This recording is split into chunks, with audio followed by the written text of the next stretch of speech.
Well, welcome back. You're still watching Morning Ride on NTA2. Recently, the world marked International Sickle Cell Day, a day set aside not only to raise awareness but also to encourage action, support, and better health care for people living with the condition.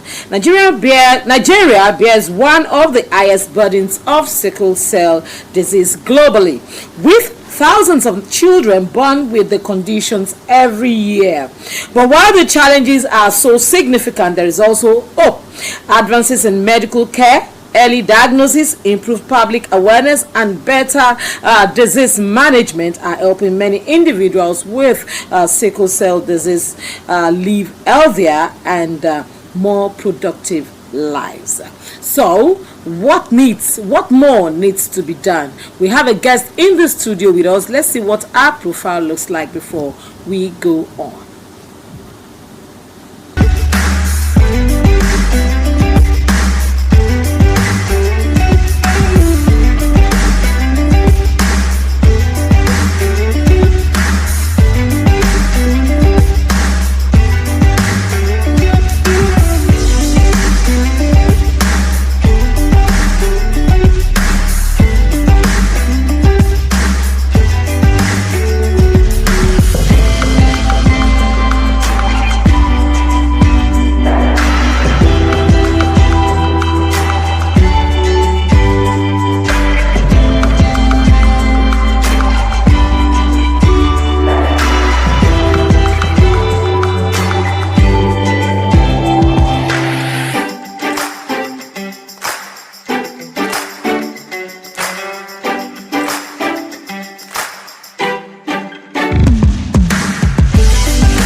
In the studio with me, we have the founder and CEO of CrimsonBow Sickle Cell Initiative. She's also the chairperson of the Coalition of Sickle Cell NGOs of Nigeria, Timi Edwin. Good morning. Good morning. Good to have you on the show. It's good to be here. And it's good to know that sickle cell disease is not something, it's fast becoming something that people need not to be shy about anymore. Yes. People are coming out and efforts are being made to do better. Well done with all that you do. Thank you very much. Okay, so in Nigeria, the research says, because I had to do some reading up about sickle cell, and I realized that about 24% of Nigerians, according to research, 24% of Nigerians carry the sickle cell trait, and an estimated 150,000 babies are born with sickle cell disease every year. That's the highest number, for any single country. Why is the burden so high in Nigeria, and what does this mean for our healthcare? Let's start with, why is it so high in Nigeria? Is there anything about our gene, our peculiarity, or something? Okay. Thank you very much again for the opportunity. Thank you. But what I would like to first say is that the statistics you've said, though correct, is old and outdated. Okay. And the reason why I said so is that I'm very sure that there are higher numbers of babies born with sickle cell as well as people living with sickle cell traits. Just to give you a bit of scientific background. So higher than what we have in the record. Because the records you just mentioned goes as far back as the 90s. Yes. And which should have been updated. But that is being done right now, thanks to NGOs, coalitions, and other prominent partners that are saying that let's do new statistics, let's find out more, let's find out how effective it is.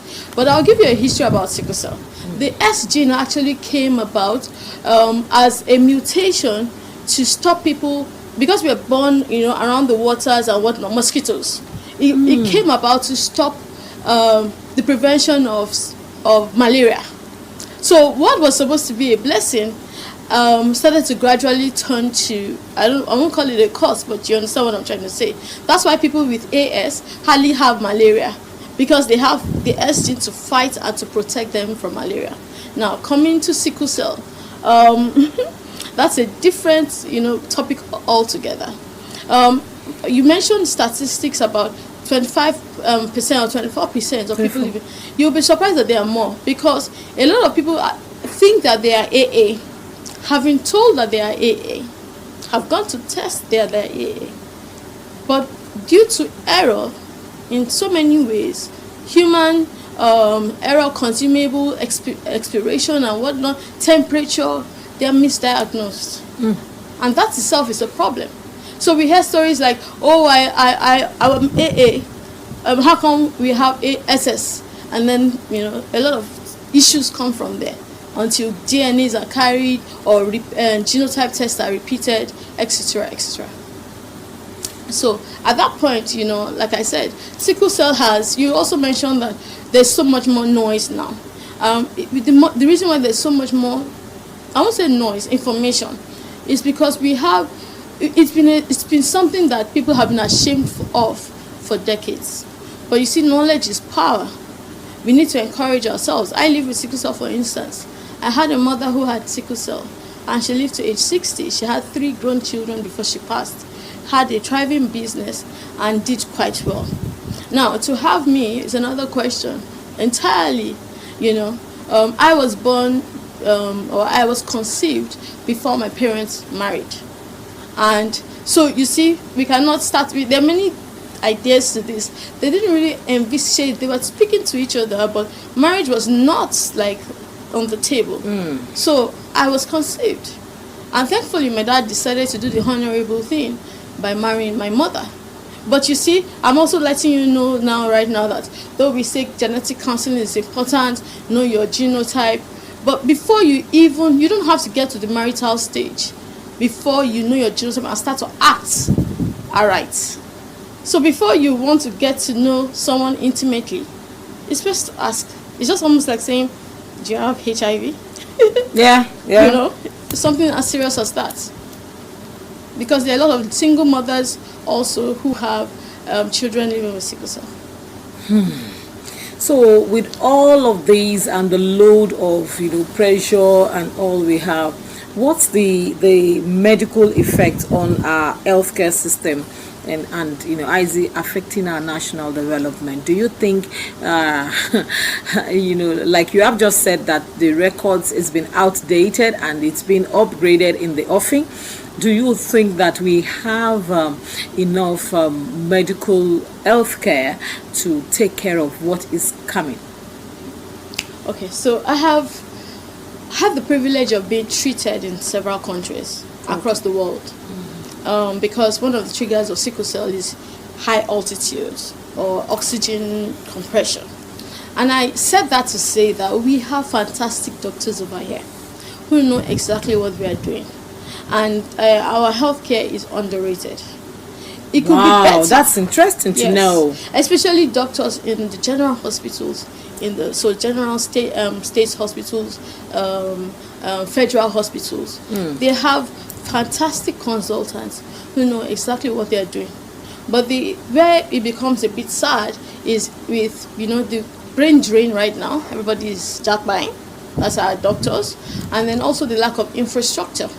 There's also something called now this is another thing that is very common. The government hospitals are the cheapest type of hospitals you can attend, right? So a lot more people go there. Now, once a lot of people are seeing doctors there, the doctors get to be exhausted. Okay. And so we may not get the best care possible. I get you now. Due to the exhaustion. So it's not their fault. But it's also, we also are admonishing them to be more empathetic, with regards to that.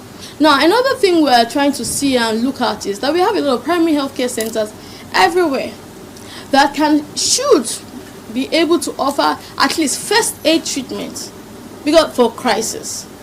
So rather than go to, say, a Lassus, Bagada General Hospital, etc., where there'll be a lot of people and all of that. Yes, they should be able to at least hydrate, stop the pain meds, do some basic tests, and then treat. Okay, so now let me take you up. Are you saying that because of this awareness and because we have testimonies of people like you, apparently, probably you said your mother is an SS, probably she married an AS, yes, and you came, would you now underrate the place of knowing your genotype before marriage? Absolutely not. Absolutely not. The only reason why, so I've met people who dislike, I don't want to use the strong words, who dislike the family they come from, because the family they come from treat them as burdens, Now, because they are being treated as burdens, the morale to even continue to live above a certain age diminishes. Now, it was a blessing to me. So as I was growing up, my mom died perhaps quite a number of years ago, but I was 30. I was well into my 30s. My mom, because she knew exactly how it was to have that pain, wouldn't let me be in pain for that long, for a long time. She would do everything possible to ensure that I get the right health care to keep me going. Now, I say this to say that genetic counseling is laying out the facts, but we are in no way going to infringe on fundamental human rights. I mean, we will advise that please know your genotype and be compatible with your children. I mean, with your spouses, your partner, because love is not enough in marriages to keep people. Sickle cell is really, really horrible, expensive. Would you like to see your child go through a stroke? With sickle cell, you see 2 years old children going through strokes. Or would you like to see the hips of your children diminish, or even as adults? Would you like to see organ damages? Would you like to be having to rush every night, because sometimes crises come in the night, in the middle of the night? Would you like to be, or would you even like to bury a child? So please, really know your genotype. However, if it so happens that there's something, I have a lot of empathy towards that too, because I know that no parent would really love to see their child. Things happen. But you see, where I would be sad is when you do not give your child the best care. And the best care is not just medical. It's ensuring that child grows up holistically, able to do and stand on their own. Because another side to people being bitter against their children is spoiling their children. We can do anything we aspire to. Over-pampering, yes. I know commissioners who are sickle cell, they just don't come out. I know CEOs, by CEOs I mean maybe bank CEOs. I know people in high places who are sickle cell who just don't come out. Okay, let me just let me take a break there, because I want to come to your personal experience. Because people learn more when they hear. They tend to relate better when they hear people's experiences. I happen to have a baby. Is a grown-up man, our mutual friend. I've seen him as a baby. I've seen him. Honestly, if you ask me about 25 years ago, I wouldn't know that he would still be, alive till now, because he's gone through so much. at some point, his legs, he now Yeah. uses crutches and all of that. But you seem to look so perfectly, so fine. So tell me, how have you or your parents been able to manage, or what are your personal experiences, or something that you feel that somebody out there living with sickle cell should be doing essentially to help to prolong or give the person a better quality of life? Okay. So I want to first say that we have to believe that we will live to live. It starts in the mind. I was gifted with a mom who taught me that you only go if you want to go. And truth be told, she left when she wanted to leave. Now, it does not mean that I've had an interesting life, and so is our mutual friend. I seem to look complete or perfect or whatever it is you say, because I try to take care of myself. Now, but you never really know.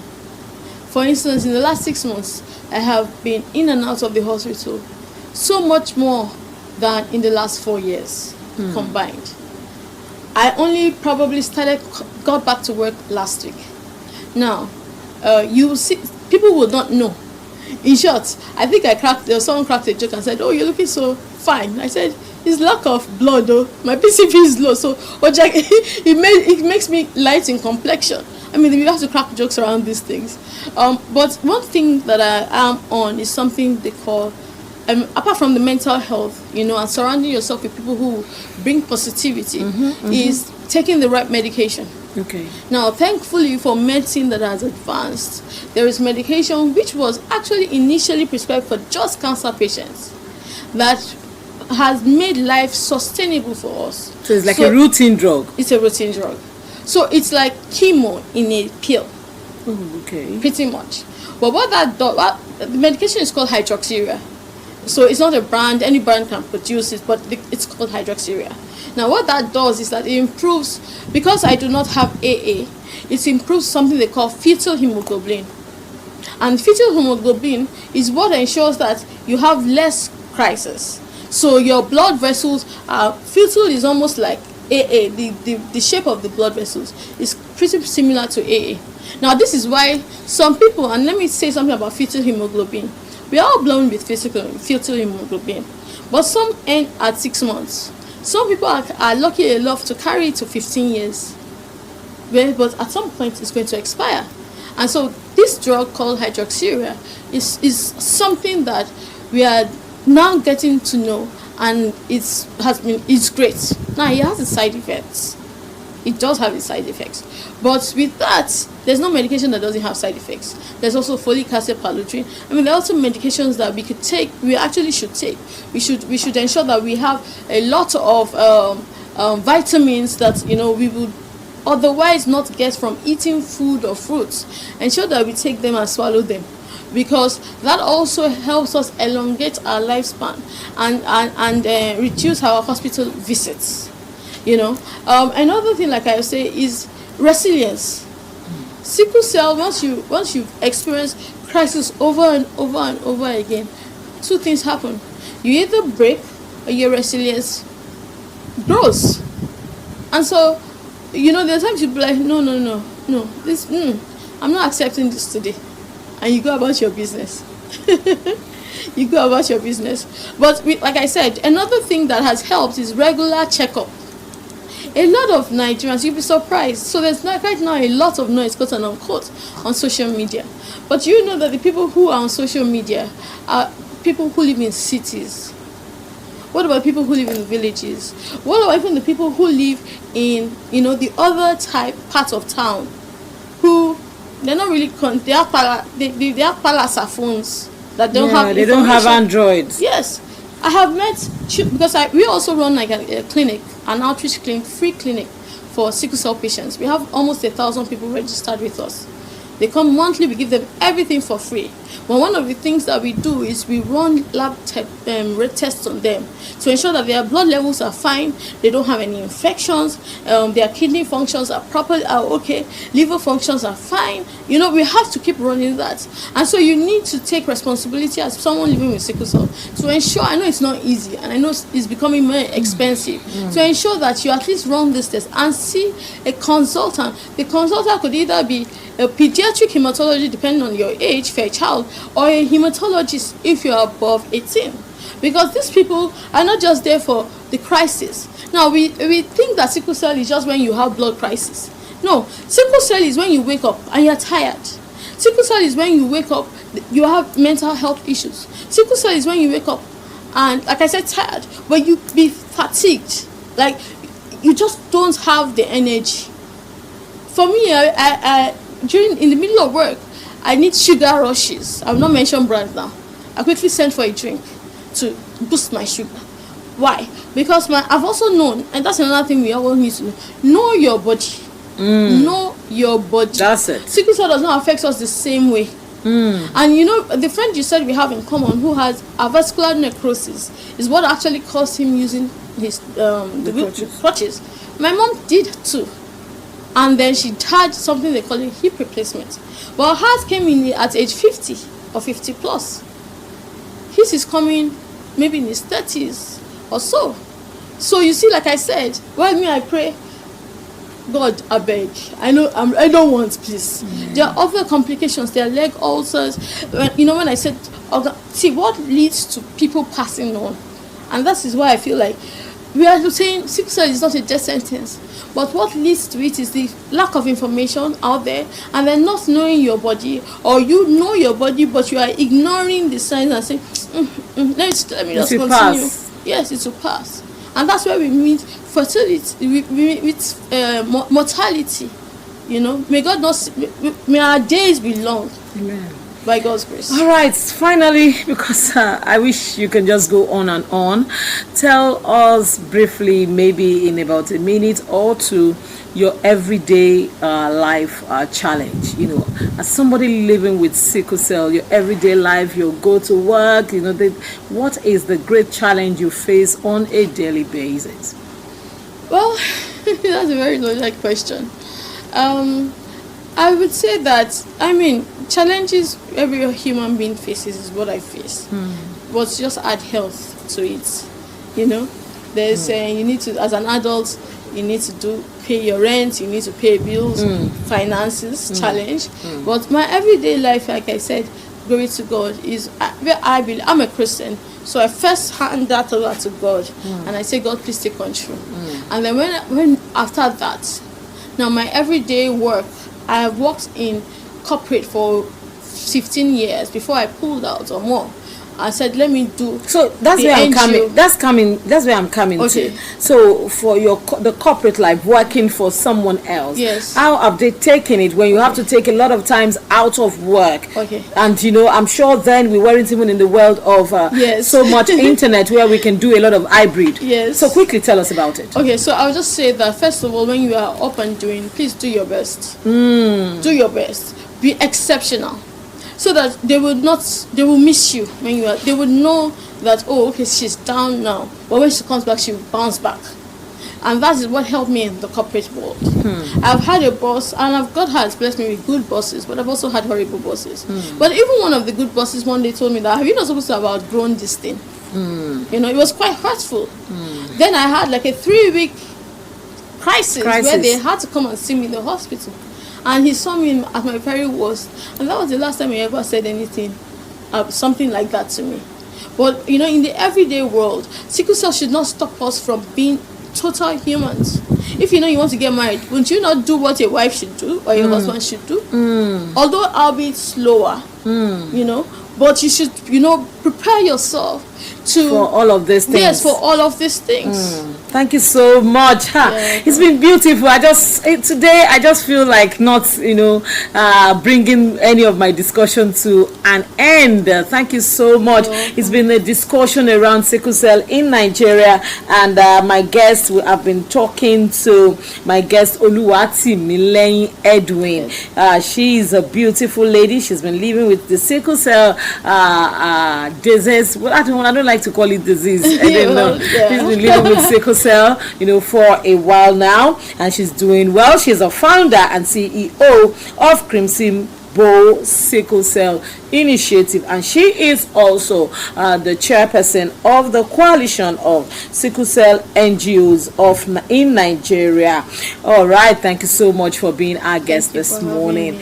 Thank you so much for watching. I've been your host today. My name is Yinka Kenny. Till we come your way, same time, same station, same show next week. For now, it is bye-bye.